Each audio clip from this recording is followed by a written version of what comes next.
पिंपरी चिंचवड शहरात अनेक प्रकल्प चालू आहे। त्यातलाच एक म्हणजे SRA गृहप्रकल्प। महात्मा फुले नगर DY पाटील हॉस्पिटलच्या पाठीमागे चालू आहे। तेथील रहिवासी असणारे नागरिक शुभम यादव यांनी उपमुख्यमंत्री अजित पवार यांच्या जनसंवाद कार्यक्रमांमध्ये सहभागी होऊन SRA गृहप्रकल्पांसंदर्भात भ्रष्टाचार असल्याचे निवेदन उपमुख्यमंत्री अजितदादा पवार यांना दिला। या कारणातून माजी नगरसेवक जितेंद्र ननावरे वय वर्ष 45 राहणार संत तुकाराम नगर पिंपरी यांनी तक्रारदार शुभम यादव वय वर्ष 35 राहणार महात्मा फुले नगर पिंपरी या युवकाला भोसरी येथील गबाजी गवळी कमान रिक्षा स्टँडच्या जवळ धक्काबुक्की करून मारहाण करण्याचा प्रयत्न केला। याच अनुषंगाने शुभम यादव यांची प्रतिक्रिया जाणून घेण्याकरिता दैनिक राज्य लोकतंत्रने संपर्क साधला असता सर्व घडलेला प्रकार शुभम यादव यांनी ऑन कॅमेरा स्पष्ट करून सांगितला। माजी नगरसेवक जितेंद्र ननावरे यांच्या विरुद्ध भोसरी पोलीस स्टेशन येथे NC दाखल करून अदखलपात्र गुन्हा नोंदवण्यात आला आहे। या घडल्या सर्व प्रकाराची SRA प्रकल्पाची भ्रष्टाचाराची सखोल चौकशी करून न्याय द्यावा व दोषी असणाऱ्या सर्व बिल्डर व संबंधित अधिकारी लोकांवर कडक कारवाई करावी अशी मागणी तक्रारदार शुभम यादव यांनी केली असून सामान्य नागरिकात चर्चा होत आहे।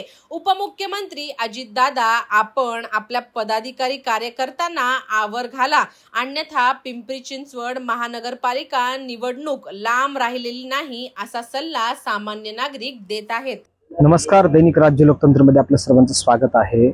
आता आपण अशा विषयावरती बोलणार आहोत।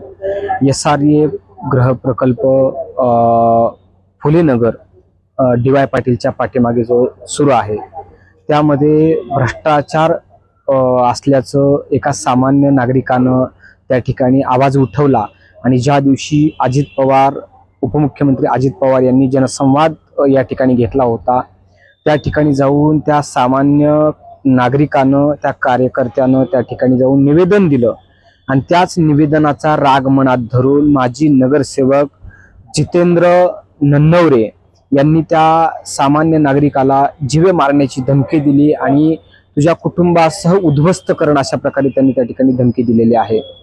अजितदादा पवार यांना निवेदन का देतोस, मी इच्छुक उमेदवार आहे, तू एवढा मोठा झालास का, अशा प्रकारे बतावणी करून त्या सामान्य नागरिकाला जीवे मारण्याची धमकी भोसरी येथील गबाजी गवळी कमान या स्वीट मार्टच्या लोकवस्तीमध्ये त्या ठिकाणी अशी धमकी दिलेली आहे।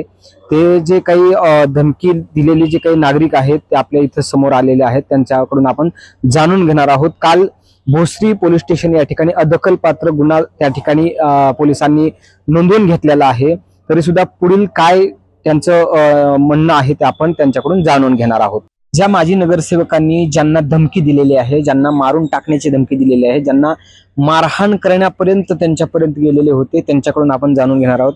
दादा, काय प्रकार आहे नेमकं? आपण अजित पवारांना निवेदन दिलं आणि तुम्ही असं सांगताय की तुम्हाला एका माजी नगरसेवकाने जितेंद्र ननावरे यांनी तुम्हाला धमकी दिली आणि मारहाण करण्याची तुम्हाला त्या ठिकाणी आले होते, काय प्रकार आहे नेमका? हा नेमका प्रकार असा आहे की 20 तारखेला अजितदादा पवार जे आपल्या इथं आलते पिंपरी चिंचवड मध्ये, त्यावेळी आम्ही महात्मा फुले नगरला अजितदादा पवार पालकमंत्री आलते, आम्ही त्यांना निवेदन दिलं आहे SRA विरोध की ह्यामध्ये खूप मोठा भ्रष्टाचार आहे, ह्याच्यावर चौकशी करावं। कारण की ते भ्रष्टाचार असा आहे की माझ्याच घरावर दुसऱ्या व्यक्तींचं नाव आहे, माझ्या भावाचे नाव येण्या व्यक्ती दुसऱ्या व्यक्तींचं नाव आहे, मग असं ते असे किती घर आहेत त्या ठिकाणी की बाबा दुसऱ्याची नाव असलेले? स्थानिक नागरिक किती आहेत, काय नेमकं? बाहेरून कोण कोण त्या ठिकाणी स्थानिक येते राहते, काय नेमकं? असे तर खूप सारे, पण आम्ही थोडेफार नाव चाळले होते, त्याच्यामध्ये काय 20-30 नाव निघालेत बोगस नाव म्हणून। त्या हिशोबाने आम्ही अजितदादा यांना पत्र दिलं, त्याचाच राग मनात धरून त्यांनी नाही का भोसरी येथे येऊन मला शिवीगाळ करत म्हटले, तुला मोठा झाला का, पत्र देतो, हे करतो ते करतो म्हणून असे प्रकारे शिवीगाळ करत तुला जीवे मारून टाकन, हे करण, अटकून टाकन अशी मला धमकी दिली त्यांनी। बरं, काल किती वाजता गेले तुम्ही पोलीस स्टेशनला तक्रार दाखल करण्याकरता? संध्याकाळी 6:30 वाजता. काय काय विचारलं त्यांनी, तुम्ही काय सांगितलं त्यांना मग? त्यांनी मला विचारलं की कुठं झालं. मी म्हटलं भोसरीमध्ये झालंय. की त्यांनी मला शिवीगाळ केली आणि सर्व मी त्यांना पत्र दिलं अजितदादांना. त्यामुळे त्याचा राग धरून त्यांनी मला असे म्हटले की तू पत्र कायला देतोस, लय मोठा झाला का, तुला लटकून टाकन, मारून टाकन, आई बहिणीवर शिव्या देऊन.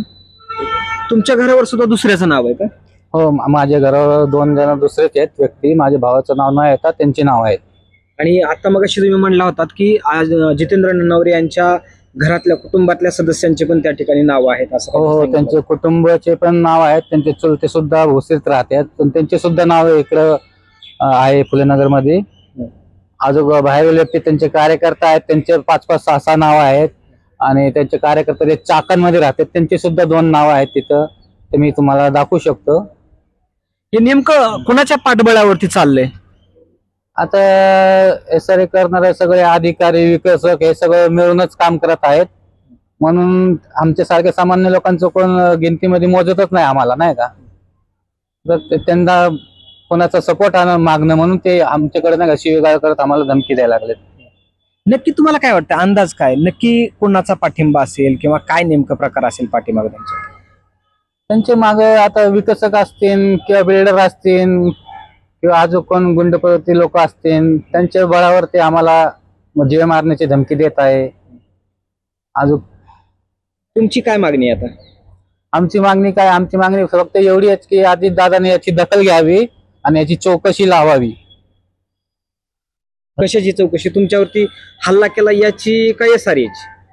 SRAची चौकशी लावावी आणि मला सुद्धा त्यांनी न्याय द्यावा ही त्यांना मी विनंती करतो. आपल्या बरोबर यांचे सहकारी आहेत.